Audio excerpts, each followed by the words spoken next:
So yung steward, kung ang Saul ang steward, sunod-sunuran siya sa master.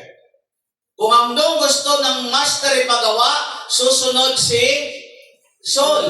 Ano nga nakapaloob sa Saul? Spirit, I mean, feelings, then ability to decide, to say yes or no, to cooperate. Yan yung life yung soul Kaya ka buhay kasi may kaluluwa ka pa. Kaya ka naglalakad kasi may buhay ka, may kaluluwa ka pa.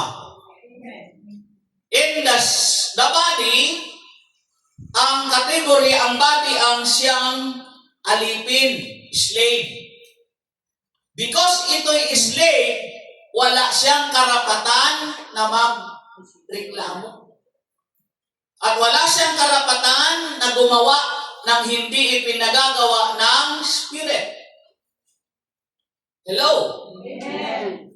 Pero tantyahin at ating pag-isipan, sa mga oras na ito, sa sarili mo ba, yung master pa ba ang nasusunod? Sinusunod pa ba ng soul, ng pakiramdam mo, ng iyong desisyon, yung utos ng master? Sumusunod pa ba ang slave, ang katawan mo? May mga pagkakataon na nagagawa ng katawan mo, pero labag sa konsensya mo. Hindi po pwedeng ako po ang mag-amen. Kung kayo po ang mag-preach, ako po ang mag-amen. Napansin niyo ba yun? Screening muna natin ang ating sarili. Mayroon kang gustong gawin because you know na ang gagawin mo ito is to glorify the name of God. Amen. Gusto mo itong gawin because you know ito yung ipinipiglas ng master, ng iyong espiritu, na kapag ginawa mo ito, alam mong mapararangalan mo ang Panginoon. Pero ang tanong, bakit hindi mo ito nagagawa? Kasi ayaw sumunod ang slave. Na ang nakakakita ng ginagawa mo, ang nakikita sa ginagawa mo ay action ito ng katawan. Amen po? Amen. So, kung may ginagawa na yung katawan mo ng iba, that body is what we call flesh. Hindi mismo yung flesh na ginagawa itong katawan natin, itong kamay natin, itong mata natin. But the idea, yung lahat ng idea. So, mga kapatid, it's about choosing to live according to the Holy Spirit in God's will, rather than being controlled by one's own desires. Amen. Dapat ang pagpapasyahan mo, mga kapatid, at ang pipiliin mo ay mamuhay ka ayon sa pagkilos ng banal na Espiritu. Masunod ang kanyang kalooban. Ito yung pagpipili natin. Piliin natin na mamuhay ayon sa banal na Espiritu. Kalooban ng Diyos na sa halip na kontrolin tayo ng ating mga sariling pagnanasa. Ayon sa banal na kasulatan ng Hebrews o ng Roma chapter 8 verse 5, basa, ang mga ay walang pinapahalagahan kundi ang mga bagay na ukol sa laman. Ngunit ang mga namumuhay ayon sa Espiritu ay nagpapahalaga sa mga bagay na espiritual. Gusto nyo lagdagan ito?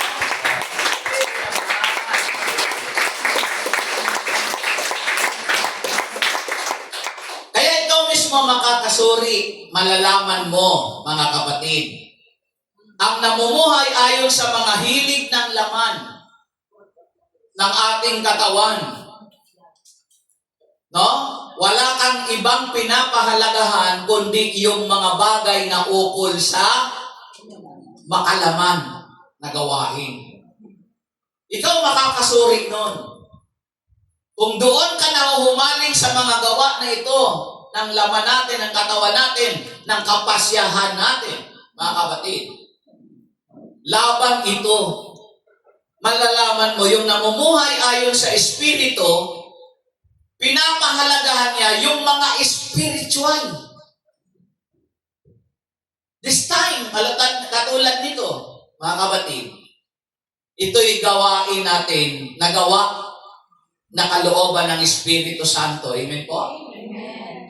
Konsensyang-konsensya ka kapag hindi ka nakaka-attend dito. Amen. Kaya ano man ang mangyari, pinagsisikapan mo ito.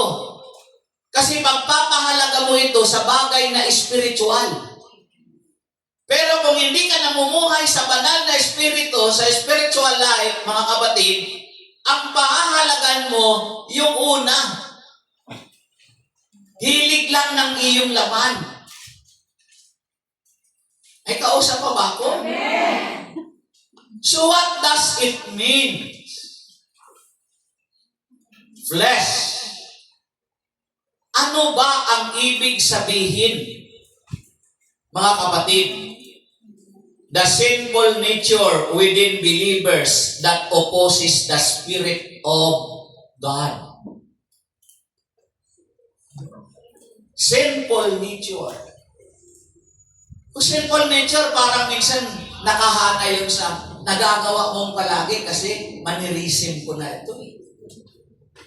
Pinakyot pa, manirism. Pero nakagawian mo na. Which is, alam mo na, against to the will of God. No? Sinful nature within believers that opposes the Spirit of God. Ay, wala akong magawa, ito na nakasanayan ko. O sige, yun na lang nakasanayan mo. Pero ino-oppose niya, kinukontra niya yung pagkilos ng banal na Espiritu. And the manifestation of the sinful nature is in our reading. The manifestation, yung pagkilos po nito, mga kapatid, yung sinful nature is within the reading, mga kapatid. Verse 19, hindi maipagkakaila ang mga gawa ng laman. Nandiyan ba kayo? Amen. Pakiki-apid. Sandali. May oras pa tayo. Pakikiapid. Ano yung ibig sabihin ng pakikiapid?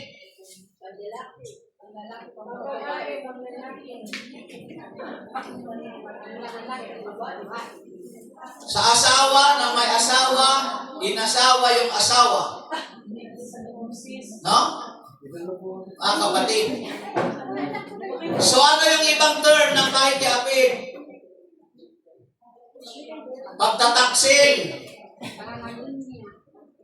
At hindi lang tinutukoy diyan, mga kapatid, yung pakikiapid, hindi lamang literal, even spiritual, mga kapatid sa Panginoon. Spiritual adultery. Pakikiapid, kahalayan. What do you mean kahalayan? O nga, kalaswaan nga. Ano?